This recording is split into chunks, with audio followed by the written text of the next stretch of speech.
Preparem-se para uma viagem alucinante, porque hoje mergulhamos de cabeça no mundo de Philip K. Dick, O mestre da ficção científica. que vai te fazer questionar a própria realidade.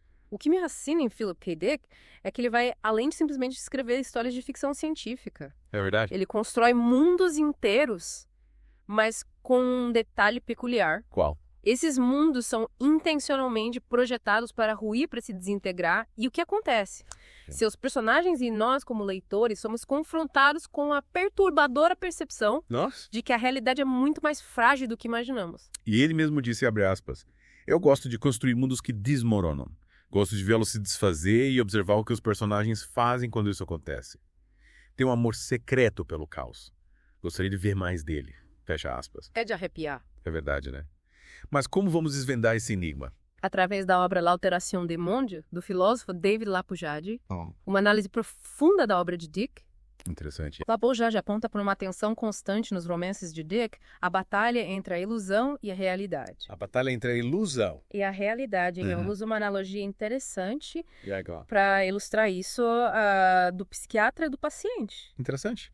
E como essa dinâmica se desenrola? Imagina o psiquiatra que tenta ancorar o paciente no mundo real, enquanto o paciente está convicto de que a realidade é uma fabricação, uma mentira. Caramba. É como se Dick nos colocasse no divã, nos forçando a questionar qual lado dessa batalha nós escolhemos.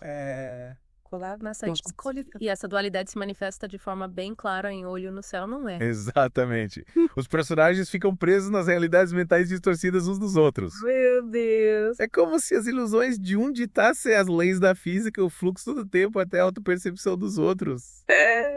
Uma verdadeira batalha de realidades, cada uma lutando por supremacia. Nossa, que loucura! Deve ser uma experiência perturbadora para os personagens. Você já se pegou questionando a realidade. Ah, com certeza. Mesmo que por um breve momento. Aquela sensação de que algo está errado, como se o mundo estivesse falhando. Sim, total. Dick amplifica essa sensação ao extremo. Sem dúvida, e o mais impactante é que com a quebra da realidade, o senso de identidade dos personagens também se fragmenta. Eles se tornam divididos inseguros de quem realmente são. Verdade. Em Substance Death, o personagem principal, sob efeito de uma droga experimental, começa a se espionar sem perceber, como se estivesse se desdobrando em múltiplas personas. Que loucura. E tem Imposto, onde o protagonista se depara com o próprio cadáver e tem uma epifania aterrorizante. Ele é o impostor. Exatamente. É como se Dick estivesse nos dizendo. E se a pessoa que você pensa ser for apenas uma farsa. É de desconstruir qualquer noção de identidade. E Lapoujade conecta essa fascinação de Dick pela artificialidade, ascensão do consumismo e da tecnologia nos Estados Unidos da década de 1950. Faz sentido. Dick escrevia a Califórnia, onde vivia como um parque de diversões falso, e essa visão permeia sua escrita. Ubik é um exemplo disso, com elementos hiperreais, como dinheiro, falsos slogans cativantes.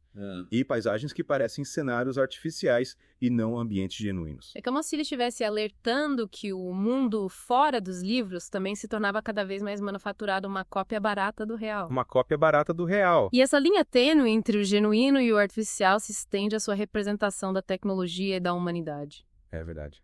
Em Sales Pitch temos o robô vendedor com características humanas assustadoramente reais. Isso. E por outro lado, alguns personagens humanos, especialmente os poderosos, são descritos de forma quase mecânica. Sim. Dick usa a metáfora da máquina para criticar a frieza e a desumanização do mundo moderno. Lembra daquela descrição arrepiante do empresário, cujas ações são controladas por algo lá em cima no crânio? Sim. Como se fosse uma marionete manipulada por forças ocultas. Falando em manipulação, Lapoujade introduz o conceito do bricoleur, o faz-tudo em francês, como símbolo da adaptabilidade humana e da resistência aos sistemas rígidos. Interessante. E qual seria um bom exemplo de bricoleur nas histórias de Dick? O conto Roma Invariável é perfeito para ilustrar essa dualidade. Legal. Um simples reparador do passado é lançado em uma guerra futurista e, com sua intuição e improviso, acaba desestabilizando os cálculos dos computadores avançados, desafiando as previsões rígidas dos engenheiros. Nossa! É como quando encontramos uma solução para um problema pensando fora da caixa, usando uma ferramenta para algo que não era seu propósito original. Tem algo de muito humano nessa engenhosidade e adaptabilidade. Totalmente. E o que mais podemos extrair da análise da Lapoujade? Ele também explora a forma como Dick borra as fronteiras entre a vida e a morte. Seus personagens frequentemente existem em estados de semivida ou experimentam a morte mental enquanto ainda estão fisicamente vivos. Nossa! Em Substance Death, O personagem se sente como uma câmera apenas gravando a realidade sem realmente vivê-la. É como se ele estivesse preso em um limbo existencial. E essa sensação de aprisionamento de estar à deriva entre estados de ser permeia a obra de Dick. Ligado a isso está o desejo de controle, principalmente entre seus personagens mais poderosos. É como em Now Wait for Last Year e Dr. Blood Money, onde os personagens principais usam tecnologia ou outros meios para tentar prolongar sua existência ou exercer influência mesmo após a morte. Eles se agarram ao poder tentando desafiar a ordem natural, que muitas vezes leva a consequências desastrosas. E o mais intrigante é que essa ânsia pelo controle, essa tentativa de dominar a vida e a morte, reflete um medo muito humano. O medo da nossa própria finitude. Mas afinal, o que tudo isso significa para nós? Qual a grande lição que podemos tirar da obra de Philip K. Dick? Dick nos convida a questionar a realidade, a duvidar das narrativas que nos são impostas e a reconhecer a nossa própria fragilidade. Ele nos coloca diante do espelho e nos pergunta: quem somos nós nesse labirinto de ilusões? No próximo episódio, continuaremos explorando a mente complexa de Philip K. Dick e desvendando as camadas ocultas de sua obra. Até lá. E aí, prontos para mergulhar de novo. No último episódio, navegamos pelos mundos instáveis de Philip K. Dick, explorando como ele desconstrói a realidade, nos deixando em um estado de incerteza constante. É como se ele nos jogasse em um turbilhão de perspectivas e narradores não confiáveis, nos fazendo questionar o tempo todo o que é real e o que não é. Verdade. E por falar em questionar a realidade, como o conceito de precognição se encaixa nessa equação. A precognição, a capacidade de ver o futuro, era um tema que fascinava Dick, mas para ele não se tratava tanto de prever eventos específicos, mas sim de entender como a nossa percepção do tempo molda nossa experiência da realidade. Então, em vez de um futuro fixo e imutável, Dick nos apresenta um futuro cheio de possibilidades, o que mexe com as nossas noções de livre-arbítrio e destino, né? Exatamente. Em O Relatório Minoritário, que muitos conhecem pela adaptação do Spielberg, mutantes precognitivos são usados para prever e prevenir crimes antes que aconteçam. Sim. Mas a grande sacada é que, às vezes, essas visões precognitivas divergem, sugerindo que o futuro não é fixo, mas sim um leque de possibilidades. Nossa! Isso levanta uma questão complexa. Se o futuro é maleável, podemos realmente ser responsabilizados por crimes que poderíamos cometer? É de explodir a cabeça, né? Se o futuro não está escrito na pedra, será que estamos realmente no controle das nossas escolhas ou somos apenas marionetes do destino? E essa ideia vai ainda mais fundo em alguns dos seus romances posteriores, onde os personagens literalmente transitam entre passado, a presente e futuro, como se o tempo fosse fluido e permeável. Em Now Wait for Last Year, por exemplo, o protagonista viaja por diferentes dimensões temporais, tentando alterar eventos para impedir uma guerra catastrófica. É como se ele estivesse dizendo que a nossa percepção linear do tempo é uma ilusão. E que, na verdade, ele é como uma tapeçaria com fios entrelaçados em padrões complexos. Mas o que podemos extrair disso tudo? Qual a mensagem que Dick nos deixa? Acho que uma das principais lições da obra de Dick é que a realidade é subjetiva fluida e está em constante mutação. Ele nos convida a sermos pensadores críticos, a questionarmos as nossas crenças e a estarmos conscientes de como as nossas percepções são moldadas por forças externas. Principalmente hoje em dia, com a avalanche de informações, tecnologia e mídia que nos bombardeiam o tempo todo, é muito fácil cair na armadilha de aceitar tudo sem questionar. A obra de Dick é um alerta para ficarmos atentos, para investigarmos a fundo e nunca pararmos de questionar a natureza da nossa própria realidade. Exatamente. E talvez o aspecto mais perturbador e, ao mesmo tempo, libertador da visão de Dick é que talvez não exista uma única realidade definitiva, mas sim uma multiplicidade de realidades coexistindo e se influenciando mutuamente. É como se ele abrisse as portas para o universo de infinitas possibilidades e coubesse a nós escolhermos qual caminho seguir. E aí, o que você acha disso? Preparado para desvendar mais mistérios da mente de Philip K. Dick? Com certeza. A jornada continua e no próximo episódio vamos explorar como Dick usa o conceito de mundo falso para criticar a sociedade moderna e nos fazer refletir sobre o que é realmente autêntico em um mundo cada vez mais artificial. De volta para a última parte da nossa imersão no mundo alucinante de Philip K. Dick. Ainda estou processando tudo que a gente discutiu sobre realidades instáveis, identidades fragmentadas e a busca incessante pelo controle. É muita coisa para digerir de uma vez, né?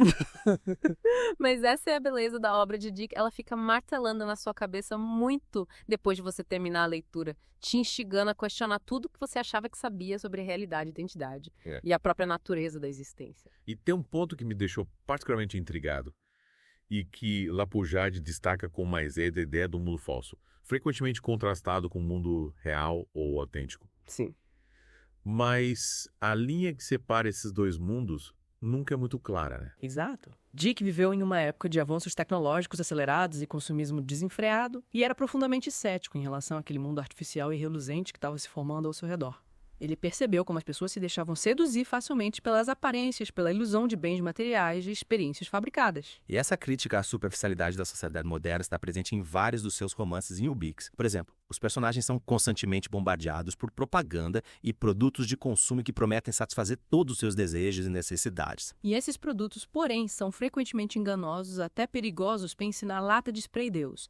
Uma sátira genial de como o consumismo pode se tornar uma espécie de religião, oferecendo falsas promessas de felicidade e realização em um mundo onde tudo vira mercadoria até a espiritualidade e as conexões humanas autênticas correm o risco de serem substituídas por imitações baratas. É como se ele estivesse nos alertando sobre o perigo de perdermos o contato com o que é genuinamente real, de ficarmos tão imersos nessas realidades fabricadas que esquecemos o que significa ser humano. E essa ideia do mundo falso está intrinsecamente ligada à questão do controle, não é? Com certeza, Dick Kerouac era fascinado pela forma como forças poderosas, governos, corporações ou até indivíduos com tecnologias avançadas podem manipular a percepção e moldar a realidade para servir aos seus próprios interesses. Em O Homem do Castelo Alto, ele nos transporta para uma realidade alternativa onde as potências do eixo venceram a Segunda Guerra Mundial.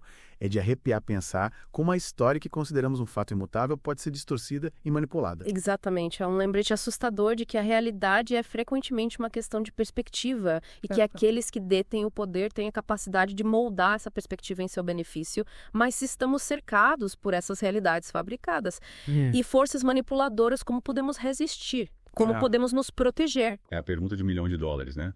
Mas acho que Dick nos dá algumas pistas. Ele frequentemente retrata personagens que, apesar de estarem imersos em artificialidade e engano, conseguem se agarrar à sua humanidade, à sua empatia, à sua capacidade de se maravilhar. Eles são como pequenas chamas de esperança em um cenário desolador. E muitas vezes são os marginalizados, os excluídos, os rebeldes, que parecem ter a visão mais clara e autêntica da realidade. Justamente por não terem sido totalmente assimilados pelo sistema dominante, eles conseguem chegar através da fachada e desafiar o status quo. Mas, e nós, como podemos aplicar esses ensinamentos em nossas vidas? Como podemos nos tornar mais conscientes e críticos em um mundo cada vez mais complexo e digitalizado? Acho que a obra de Dick funciona como um alerta, mas também como um chamado à ação. Ele nos implora para estarmos conscientes das forças que moldam nossas percepções, para questionar as narrativas que nos são impostas e para participar ativamente da criação de uma realidade mais autêntica e humana. É sobre retomarmos o controle das nossas vidas, a capacidade de pensar criticamente e fazer escolhas conscientes sobre o tipo de mundo que queremos habitar e que legado Philip K. Dick nos deixa. O que podemos aprender com a obra dele? Acho que a lição mais importante que podemos extrair de Philip K. Dick é: nunca pare de questionar, nunca pare de explorar, nunca pare de lutar por uma realidade que reflita seus valores e aspirações mais profundas. Que mensagem poderosa para a gente encerrar nossa imersão. Esperamos que essa jornada tenha te deixado com uma dose renovada de curiosidade, uma pitada saudável de ceticismo e um desejo insaciável de explorar o mundo com olhos abertos. E mente questionadora, até a próxima.